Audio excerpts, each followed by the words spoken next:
എല്ലാം ഒരു സ്വാലിഹായ അമലാക്കണേ തമ്പുരാനെ.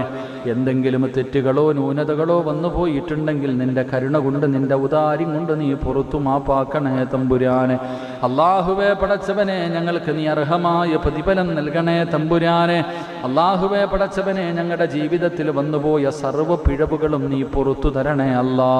അള്ളാഹുവേ, നിന്നോടല്ലാതെ വേറെ ആരോട് ഞങ്ങൾക്ക് പറയാനാ തമ്പുരാനെ? നീ ഞങ്ങളുടെ റബ്ബാണല്ലോ അല്ലാ. പടച്ചവനെ, നീ ഞങ്ങളുടെ റബ്ബാണല്ലോ അല്ലാ. ഞങ്ങൾ നിന്റെ അടിമകളാണല്ലോ അല്ലാ. ഞങ്ങൾ എത്ര വലിയ പാപം ചെയ്തവരാണെങ്കിലും നീ പുറത്തു തരണേ അല്ലാ. ഒരവസരം തരണേ അല്ലാ. ഞങ്ങളെ നന്നാക്കണേ അല്ലാ. ഞങ്ങളെ കൈവിടല്ലേ അല്ലാ. ഞങ്ങളെ ആട്ടി ഓടിക്കല്ലേ അല്ലാ. ഞങ്ങളുടെ പാപങ്ങൾ പുറത്തു ഞങ്ങളെ നീ ശുദ്ധീകരിക്കണേ അല്ലാ. ഞങ്ങളോട് കരുണ കാണിക്കണേ അല്ലാ. ഇനി ഞങ്ങൾ ചെയ്യില്ല തമ്പുരാനെ. ചെയ്തു പോയ പാപങ്ങൾ ഞങ്ങൾ